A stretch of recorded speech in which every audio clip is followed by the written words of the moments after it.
Hello and welcome to the Foretop. I'm Catherine Cole, joined this episode by co-host Martín Reyes, Master of Wine. Hello, Martín. It's been so long. I've missed you. So, Uh, so lovely to see your face and hear your voice.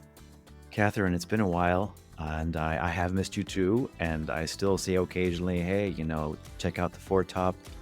I'm occasional co-host there, and they're like, I don't see you there. I'm like, yeah, well, holidays come up, seasons, dry January gets everyone down. But this January, of course, it's not just about that. There's other stuff happening, right? It's been a long, rough January. Yeah, it has been a tough month. And here at the Foretop, we've been taking actually a little break from our regular programming while we plan our next season. And boy, it has been a big news month. So I do want to invite our listeners to fill out our survey and let us know how we're doing and what we can do better. Just go to our website, theforetop.org, and click the button that says complete our survey. The Foretop, it is on hiatus, but it's not really a hiatus because we are still out there having interesting conversations with people that we admire. And making sure that we still have our morning coffee because, like Seinfeld said, coffee is one of those last great things in the morning that can really cheer you up. And I just had a wonderful espresso. Oh, that's good to hear. And of course, we're getting our wine every evening. Yeah, moist January for me, yes. I have a tiny little side story, Martin. Yeah. The other day, I'm in New York. It's been like 5 degrees out, and long story, but I had a bottle of 1995 Margaux, and I Oh, froze dear. it. I froze it by What? accident. Yes. Oh, no. And the cork popped up a little tiny bit, and a Oh, little bit of wine came out, and I was like, oh my God, I ruined this wine. Like, I could never afford this wine. I can't believe I accidentally froze this bottle of wine. But the good news was, did it send chills down your spine? it did send chills. But the good news was that actually it was like the perfect decanting, Oh, because just a little bit of oxygen came up through that cork, and then I shoved it back in and then put it in the fridge. And then 24 hours later, we enjoyed the wine and it was perfect. So wow. if you don't have a decanter, just freeze your wine. Right. Sorry, that was a tangent. But yeah, Martin, getting back to the show today, I'm so glad you could join me for this. On a much more serious note, as we are recording this episode, evacuation orders are being lifted for tens of thousands of residents over in the Los Angeles area. And at the same time, other parts of Southern California are still under a red flag warning for critical fire risk. And, it has been a rocky January all around, but we have really, really been thinking about all of our friends and colleagues in the wine industry down in California. And we just wanted to check in and see how they are holding up. Yeah, Catherine, I wanted to join this conversation because in my business, we have a lot of customers, clients. Our long-term veteran sales rep, John, is down there, and he's been reporting kind of like on those front lines. He was under evacuation orders too, but there's businesses, colleagues that have been affected, and we've been receiving regular updates. Yang's Kitchen, one of our best wine accounts, they turned into an ad hoc soup kitchen as a side Oh, wow. resource for people just to feed people that have been displaced. That is so amazing. And I love how the hospitality industry steps up in moments like this. And I think we're going to hear a little bit more about this in our conversation. We Yeah. called up the wonderful Helen Johannesen, who owns 5 wine shops in the Los Angeles area, to hear about how things are going for her and her business. And without further ado, here is our conversation with Helen.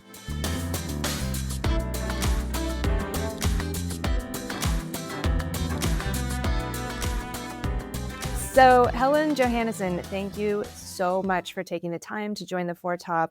I think that Martin and myself and all of our listeners have been wondering how our colleagues and friends in the wine industry down in Los Angeles have been doing these past couple of weeks. And so we just wanted to check in. First, can you tell us a little bit about your business? Do you have 4 different locations? Is that right, of your retail store? Yeah, thank you so much, Martina and Catherine. So happy to chat about this. It's been a wild time. We have 5 Oh, locations. 5 We locations. just opened a 5th in Studio City. So we're very fortunate to have sort of locations sprinkled throughout the city.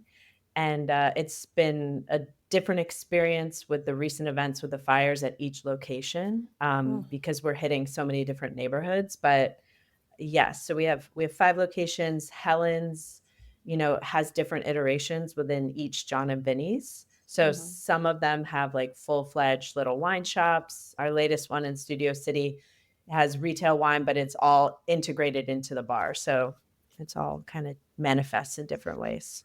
And for our listeners who haven't been, can you explain what John and Vinny's is? Yeah, of course. John and Vinny's is Italian American food that, we started 10 years ago with our original location on Fairfax. I have two business partners, John and Vinny. I'm Helen. We named it all after ourselves. The hell were you thinking? No. And when we started, we were really on a pursuit to create something we love, something for our families, something for everyone, food that was approachable, that felt like a hug, wine that felt accessible, people selling wine that didn't feel intimidating.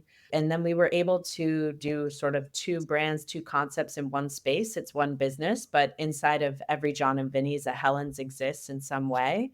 So in our original location, it's a tiny little gem box retail wine shop within the restaurant. And so every bottle has two prices, sort of more commonly seen back then in France, I would say. But now I think this avenue is a little more prevalent across the United States because it helps bring like multiple revenue sources to one single unit.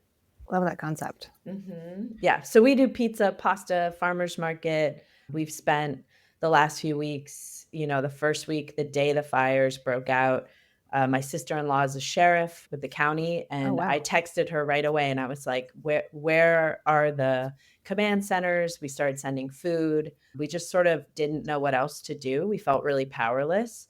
So we sent food to like the Eaton command post and the Palisades. And, we just really tried to do what we could to sort of nourish, boost morale. And the whole Los Angeles food and beverage community has really rallied to that call.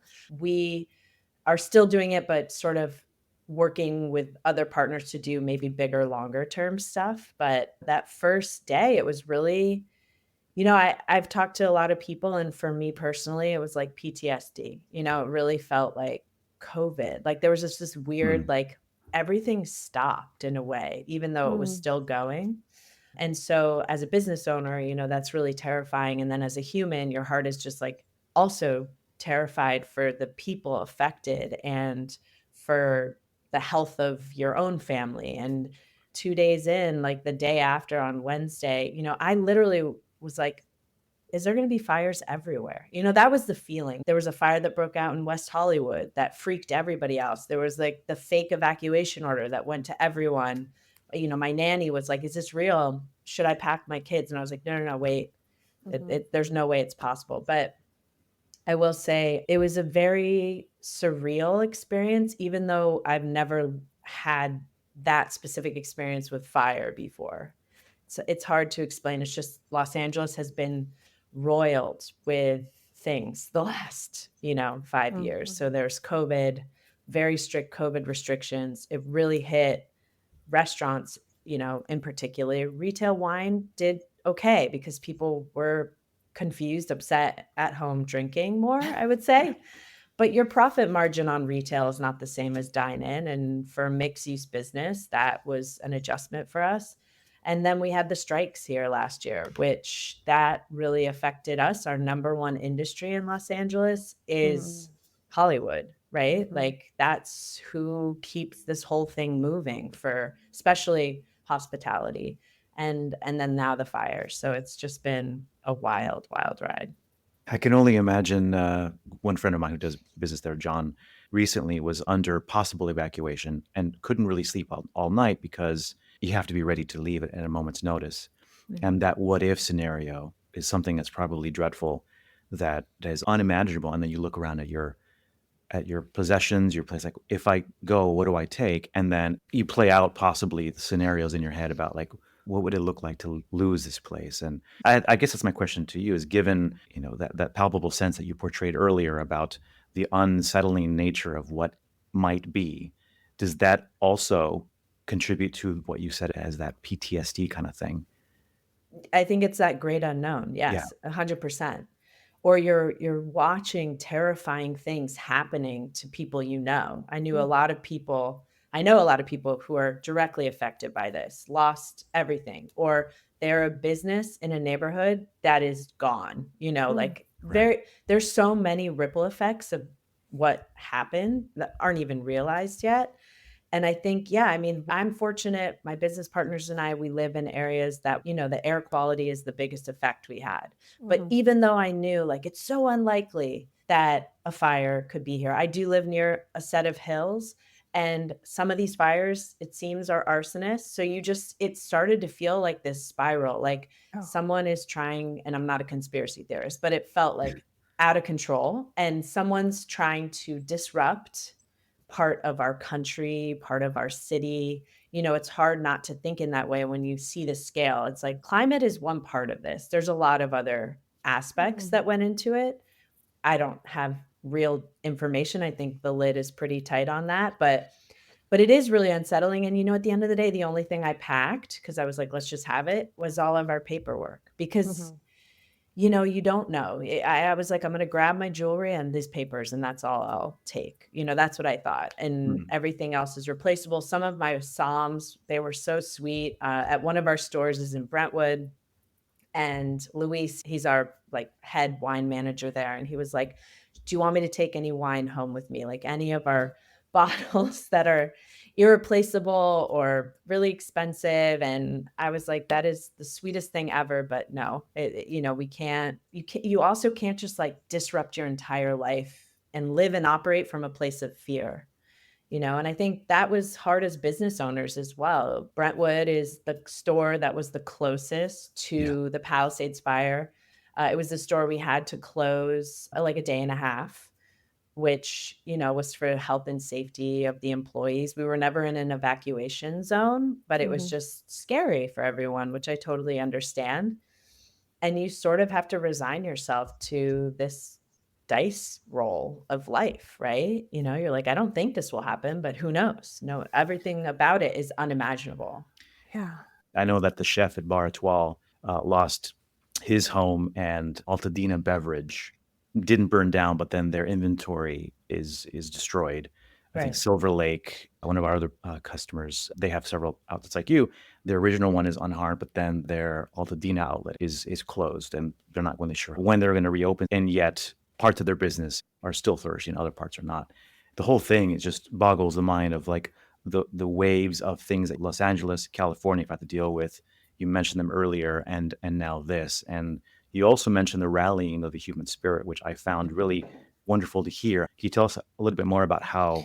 Yeah, I mean, look, I know Randy from Silver Lake Yeah. and April. In the midst of them not knowing if their business would stand or not, I know Randy was driving around Altadena figuring out whose house had burned down. Like I think the not knowing was really aching for people. Mm. It's a specific person to work in hospitality, and it's an even more specific person to like thrive in it, I think, because you have to have a deep love for this business to really stay in it and keep in it and really commit yourself and dedicate yourself to it because it's really hard. It's really hard to not only make money, but find balance and Mhm. keep motivating and training, and there's turnover, et cetera.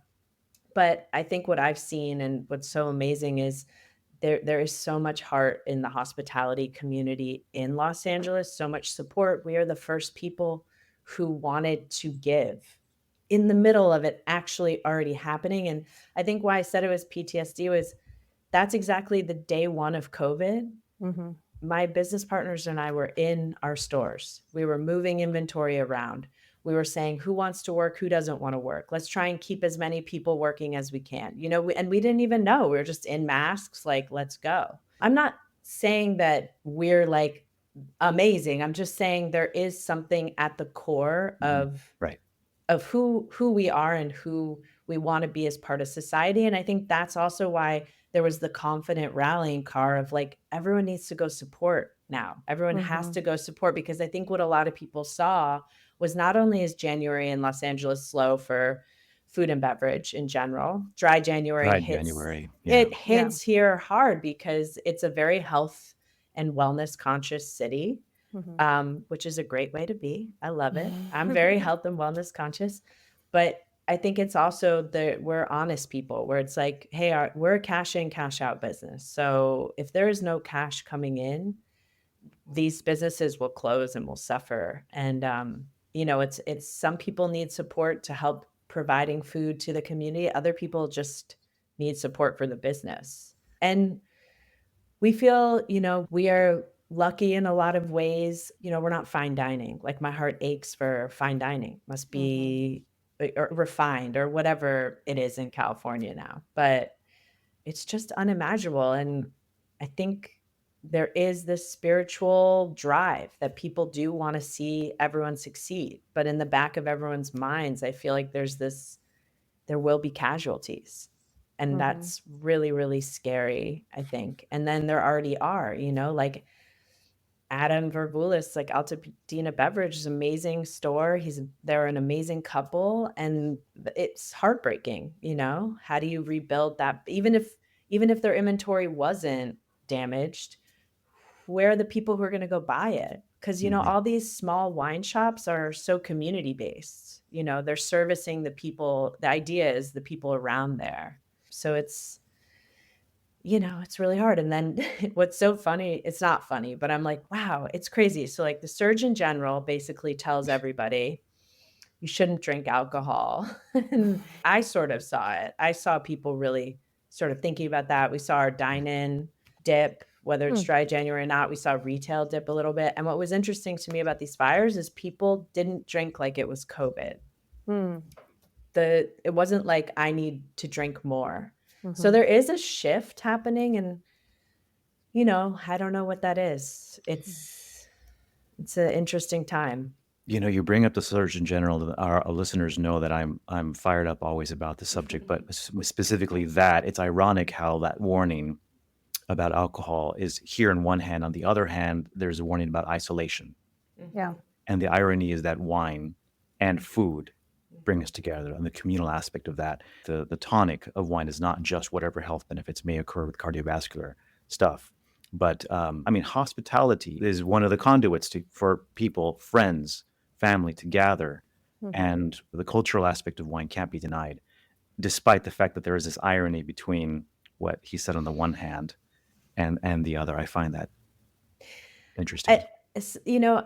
I remind myself that sometimes things have to be said to protect those who don't know how to control excess, right? Yeah. But that's not what it said, it said any amount. And I think what's hard is it's about money at the end of the day in some aspect, because, there's food that is literally killing people, ultra processed food, the antithesis of the Los Angeles hospitality community, let's say, food that is so processed with chemicals. I mean, I don't need to go on a tangent here, but when I think about like a beautiful bottle of red Burgundy and then like a cake that could sit on a shelf for 2 years with frosting, it's like, it's really just, I always say, ingredients, grapes. That's it. Like, how bad can that be for you? Anyway, I don't want to, that's another conversation for another time. And Helen, I know you've got a lot on your plate. Is there any website or organization you would like to direct our listeners to if they'd like to donate or help out? Yeah. So we support a charity called Baby to Baby in Los Angeles, which really helps a lot of single mothers, children who are even in need and now even more in need with basic essentials. So that's babytobaby.org. There's a lot of displaced animals, I will say. So Wags and Walks is a really great one. That's the ripple, right? And then I think just buying gift cards for a future dinner, if you don't live here, at a small Los Angeles restaurant is the best way to go about it. Join a wine shop's wine club, it doesn't have to be mine. It's like, I want to speak for the entire community. It's join the Lady and Larder Cheese Club. There's a lot of ways to support where there's a residual benefit for someone donating. And I think that would be so appreciated by so many right now. Oh, those are all great suggestions. Thank you. Helen, I think the main takeaway for our listeners, I hope one of the main takeaways for our listeners, you underscored a point that I've known about. LA seems like this big monolithic, Hollywood-driven, massive, right? This behemoth kind of thing. And in what we hear from you and what we hear from these stories is it's small. It is the neighborhoods. It is people in these communities. People across the nation should say, yeah, this is like our community. It was people It was small businesses that were hit, and it is small businesses that will rise and rally together through that human spirit that you conveyed so beautifully. So thank you for joining us today. Yeah, thank you so much, Catherine and Martine. And, I hope people come to visit LA too. The news makes it look like the whole city is apocalyptic, and it's not. Yeah. There's a lot of beauty, and I think it could be a great trip for people now more than ever. But thank you so much for having me. I really Thanks, enjoyed Helen. it. Yeah. Thanks, Helen. All right. Take care. I really enjoyed our conversation with Helen because I admit to not knowing her, but I've known about her and what she's done through wine shops. In 9 years, she came from not really well known to something where she's a part of the vibrant wine community down there, to focusing on authentically made wines that spoke of time and place and that resonate with what we've been doing here. And the conversation with her was just a moment of thoughtful joy that contributed, I think, to how we've been feeling this month. Yeah, I agree. I've always admired her from afar, and it was just such a pleasure to catch up with her in person. And now I admire her even more than I did before. So Yes. Well, thanks so much for listening, folks. And remember, please go to thefourtop.org and click on that button that says complete our survey. We'd love to hear from you. Thank you, folks, and I look forward to joining a little bit more here and there this year in 2025. Oh, thank you, Martín. It was so nice of you to join. I love hearing your voice and hope we can just keep recording together. Yes. A lot more.